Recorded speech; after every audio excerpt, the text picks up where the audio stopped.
Hi welcome back to easy English में आप सभी का फिर से स्वागत है। आज हमारा दूसरा दिन है। पहला जो डे आपको मैंने वीडियो बनाया था जिसमें हमारा टॉपिक था कि इंग्लिश क्या होता है। सबके मैंने आपको इंट्रोडक्शन दिया था कि इंग्लिश क्या होता है और वर्ड क्या होता है, सेंटेंस क्या होता है, साउंड के बहुत सारे मैंने आपको डेफिनेशन दिया था।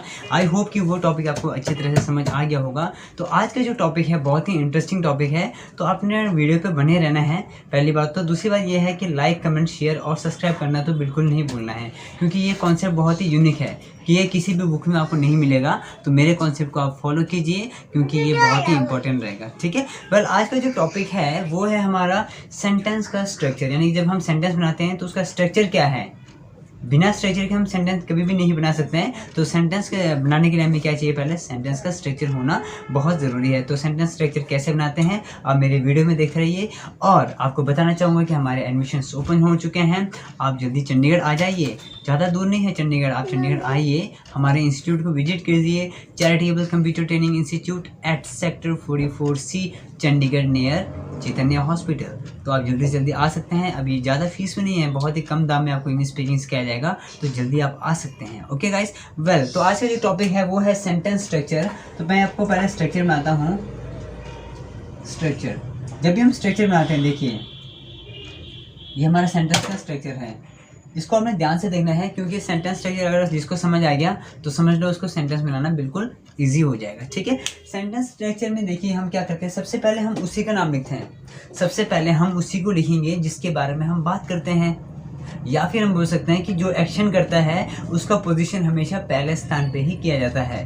किसी भी हालत में उसे पहले स्थान पे रखा जाता है, वैसे नहीं कि वो लास्ट में रहेगा या बीच में आएगा।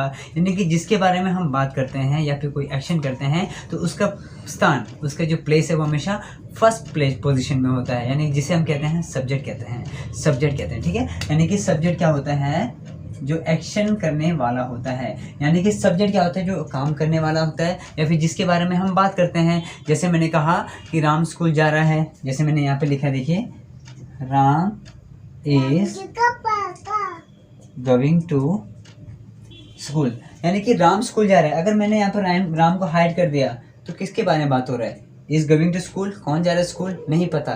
तो यानी कि जिसके बारे में हम बात करते हैं या फिर एक्शन कर रहा है, राम एक्शन कर रहा है ना, स्कूल जा रहा है तो वो बेसिकली चल के जाएगा। तो यानी कि जिसके बारे में हम बात करते हैं या फिर जो भी एक्शन करता है उसे हम क्या कहते हैं, सब्जेक्ट कहते हैं। और सब्जेक्ट का स्थान हमेशा पहले नंबर पर ही होते हैं। सब्जेक्ट का मतलब होता है does action, does action means subject होता है। क्लियर हो गया यहाँ तक बात।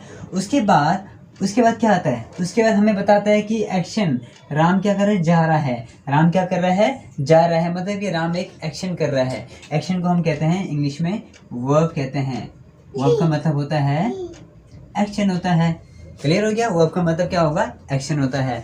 और जो लास्ट में होता है इसलिए हमारा क्या है, वर्ब है ये। क्लियर हो गया। अब जो लास्ट में बचा क्या, हमारे पास स्कूल बचा है। अब जो स्कूल, यानी कि हम देखते हैं कि सब्जेक्ट के बारे में क्या बात हो रहा है। जो हम सब्जेक्ट के बारे में बात करते हैं उसी को हम क्या कहते हैं, ऑब्जेक्ट कहते हैं। मैंने कहा कि सब्जेक्ट जा रहा है, मगर कहाँ जा रहा है, स्कूल जा रहा है, घर जा रहा है, ऑफिस जा रहा है, कहाँ जा रहा है। यानी कि जो भी हम सब्जेक्ट के बारे में जिक्र करते हैं उसे हम कहते हैं ऑब्जेक्ट कहते हैं। और ऑब्जेक्ट का प्लेस हमेशा क्या होगा, लास्ट में होगा। आप इसे ऑब्जेक्ट बोल सकते हैं या फिर हम कह सकते हैं कॉम्प्लीमेंट।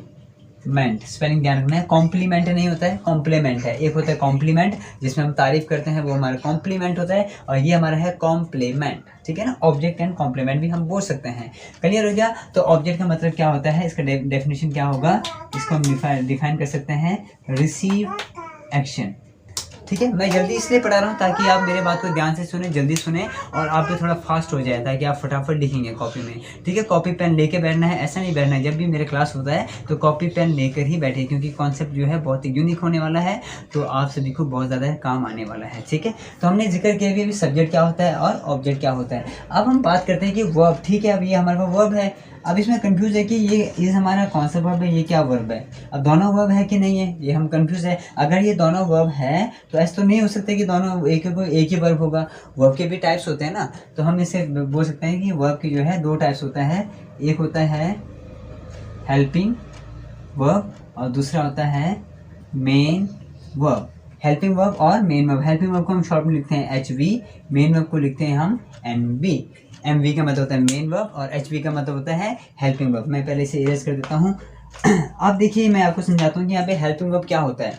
ज़्यादातर लोग क्या करते हैं, किसी से भी आप पूछते हो ना हेल्पिंग वर्ब क्या होता है, वो बताएंगे is, am, are, was, were, will, shall, can, could, should, would, might, must, सारा हेल्पिंग वर्ब बोलते हैं।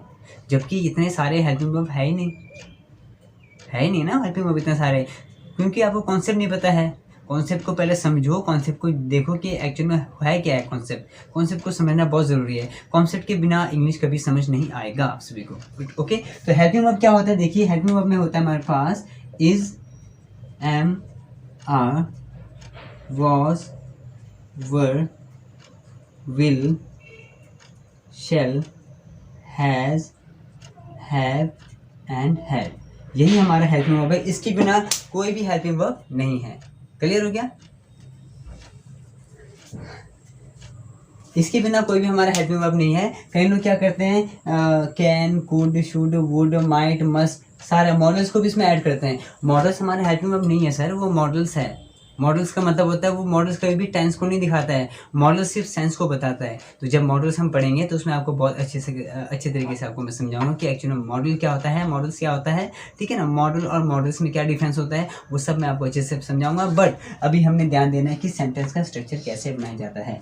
ठीक है, तो आपको समझ आ गया। तो हेल्पिंग वर्ब जो है, इसके अलावा कोई भी हेल्पिंग वर्ब नहीं है। क्लियर हो गया? अब बात करते हैं कि मेन वर्ब क्या होता है। मेन वर्ब में हम पढ़ते हैं V1 of the verb, second form of the verb, third form of the verb. 3 form पढ़े थे हमें स्कूल में, बट आज आप पढ़ेंगे 4th form and 5th form भी पढ़ेंगे। ठीक है, आप सब परेशान हो रहे हैं कि यार मैं स्कूल में तो यही पढ़ा था, गो वेंट गॉन पढ़ा था, गो वेंट गॉन पढ़ा था ना, तो 4th फॉर्म कहाँ से आ गया, 5th फॉर्म कहाँ से आ गया। इसको तभी तो बोल रहा हूँ, मेरे कॉन्सेप्ट कुछ अलग ही है, तो आप इसको ध्यान से देखिए, बहुत काम की चीज़ है। ठीक है, तो 4th फॉर्म जो होता है V1 के साथ जब भी हम ING लगाते हैं, V1 के साथ जब भी हम ING लगाते हैं वो बनता है 4th form of the verb बनता है, उसे हम कहते हैं 4th फॉर्म। यानी कि फर्स्ट फॉर्म के साथ जहाँ पे भी आपको ING दिख गया ना, समझ लो वो V4 है। ठीक है, और जो V5 होता है वो होता है फर्स्ट फॉर्म के साथ S या ES लगाएं तो उसे हम कहते हैं V5। समझ आया क्या? देखिए एग्जाम्पल देता हूँ आपको, यहाँ पे आपका प्रूफ हो जाएगा। जैसे लिखा मैंने go, went, gone, going, goes. Clear हो गया? ये है V1, V2, V3, V4 and V5। बोलो कहाँ है मुश्किल? नहीं है ना? तो कॉन्सेप्ट समझ नहीं आएगा तो आपको कैसा समझ आएगा कि इंग्लिश क्या है। कॉन्सेप्ट को समझो तभी तो आपको समझ आएगा कि इंग्लिश क्या है। इंग्लिश कोई मुश्किल नहीं है, कोई पहाड़ नहीं है, इसको समझना बहुत ज़रूरी है। इसको बेसिक जड़ को समझो, अगर आप जड़ को समझ जाओगे ना तो इंग्लिश बहुत आसान हो जाएगा आपको। ठीक है, अब हमारा स्ट्रक्चर क्या बनता है, यानी कि सबसे पहले पोजीशन में रखते हैं, सब्जेक्ट को रखेंगे, उसके बाद आपका हमारा हेल्पिंग वर्ब आता है, देन उसका मेन वर्ब, देन उसके बाद ऑब्जेक्ट और कॉम्प्लीमेंट आता है। वो बनता है subject plus helping verb plus main verb plus other word आता है ना। कई बार हम क्या करते हैं, इसके बीच में कई बार क्या आता है, हमारा प्रेपोजिशन नहीं आता है। कई बार कहीं जगह में आपका प्रेपोजिशन आ जाता है, वो कंपल्सरी देखिए आने आने पर कहीं जगह में प्रेपोजिशन भी आपका आ जाता है। ठीक है, जैसे मैंने एग्जांपल लिखा, Ram is going to home. अब यहाँ पे देखिए राम हमारा क्या है, सब्जेक्ट है, इज हमारा क्या है, हेल्पिंग वर्ब है, गोइंग क्या है, मैंने कहा था जिसमें V1 के साथ ING लगता है तो उसे हम क्या कहते हैं, मेन वर्ब कहते हैं, और होम क्या हमारा ऑब्जेक्ट या कॉम्प्लीमेंट कह सकते हैं, या फिर आप इसे लिख सकते हैं अदर वर्ड भी लिख सकते हैं आप, नो इश्यू। अब यहाँ पे टू क्या है, चलो बता देंगे आप, टू सर हमारा प्रेपोजिशन है, बोल दिया यहाँ पे। बट मेन मुद्दा ये है कि यहाँ पे टू क्यों आया। चाहे तो मैं टू यहाँ पे मैं मिटा दूँ तो क्या सही नहीं होना था। अगर मैं यहाँ पे टू को मिटा देता तो ये क्या होना था, गलत सेंटेंस माना जाना था। अब यहाँ पे टू क्यों आया है, यहाँ पे टू क्यों लगता है। कई लोग क्या करते हैं, टू लगाते नहीं, बोलते ना कई बार Ram is going home, I am going home, I am going to home आएगा। ठीक है, अब कैसा आएगा देखिए, एक कॉन्सेप्ट हमेशा ध्यान रखना, जब भी आप गो का यूज़ करते हैं, कम एंड गो, आने जाने का यूज़ करते हैं, तो उसके बाद हम टू तब लगाते हैं। गो और कम के बाद हम टू तब लगाते हैं जब इसके बाद आने वाला नाउन, इसके बाद आने वाला नाउन क्या होना चाहिए, फर्स्ट कंडीशन में प्लेस होना चाहिए। अगर आपका नाउन प्लेस है तो वहाँ पर टू आएगा। तो दूसरे कंडीशन में आपका क्या होना चाहिए, V1 होना चाहिए। इसके अलावा अगर और कुछ भी हो तो वहाँ पर कभी भी टू नहीं आएगा। कैसा नहीं आएगा, देखिए मैंने कहा मैं शॉपिंग के लिए जा रहा हूँ, तो यहाँ पर बोलेंगे हम, अगर आप बोलते हैं I am going to shopping, तो ये गलत माना जाएगा। क्यों माना जाएगा? क्योंकि यहाँ पे शॉपिंग क्या है हमारा, ना तो ये V1 है और ना ही ये हमारा प्लेस है, तो ये सेंटेंस गलत होगा और यहाँ पे टू का यूज़ नहीं किया जाएगा। अगर आप बोलते हैं आई एम गोइंग शॉपिंग तो आपका सही होगा, बट यहाँ पे टू की जगह में हम फोर लगा सकते हैं, क्योंकि फोर हमारा क्या है के लिए हम प्रेपोजिशन का यूज़ किया करते हैं। तो हम सेंटेंस बना सकते हैं I am going for shopping. पर ये ध्यान रखना है कि गो के बाद टू हम कब लगाते हैं, जब उसके बाद आने वाला नाउन क्या होना चाहिए, या तो प्लेस होना चाहिए या फिर V1 होना चाहिए। तो बताइए सेंटेंस स्ट्रक्चर है कि नहीं? आपको इजी, मुश्किल कहाँ है? नहीं है ना। बट अब आप सोचेंगे चलो आपको सेंटेंस स्ट्रक्चर मैंने बता दिया, बट आपको सेंटेंस कैसे बनाएं? बट ये सेंटेंस बनाना तब आएगा जब आप टेंस के स्ट्रक्चर को पढ़ेंगे। टेंस के बिना तो मुश्किल नहीं है, और टेंस हम इतनी जल्दी नहीं पहुंचेंगे, क्योंकि हमें बेसिक कॉन्सेप्ट को पढ़ना है, बेसिक स्ट्रक्चर को हमने बिल्कुल स्टार्टिंग से पढ़ना है, बिल्कुल जीरो लेवल से हमने पढ़ते आगे जाना है।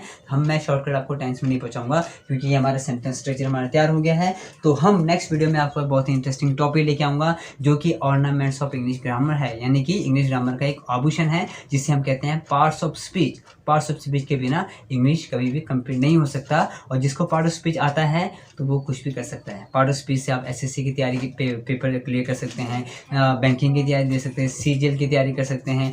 तो बहुत सारे अपॉर्चुनिटी है, ज़रूरी नहीं कि टेंस के बिना कुछ नहीं कर सकते हैं। Tense is not important, but part of speech is very important. Part of speech के बिना आप टेंस नहीं कर सकते हैं। ये मेरा 100% आपको मैं गारंटी देता हूँ कि आपको पार्ट ऑफ स्पीच अगर आपको आ गया है तो आप SSC के पेपर आराम से निकाल दोगे। क्लियर हो गया? तो नेक्स्ट वीडियो में हम मिलते हैं पार्ट ऑफ स्पीच के बाद। तब तक आप इस वीडियो को देखिए, रिपीट करते देखिए, बार बार देखिए, अपने दोस्तों से शेयर करते देखिए, और इंग्लिश सीखते रहिए इजी इंग्लिश के साथ। Okay guys, all the best, stay home, stay safe.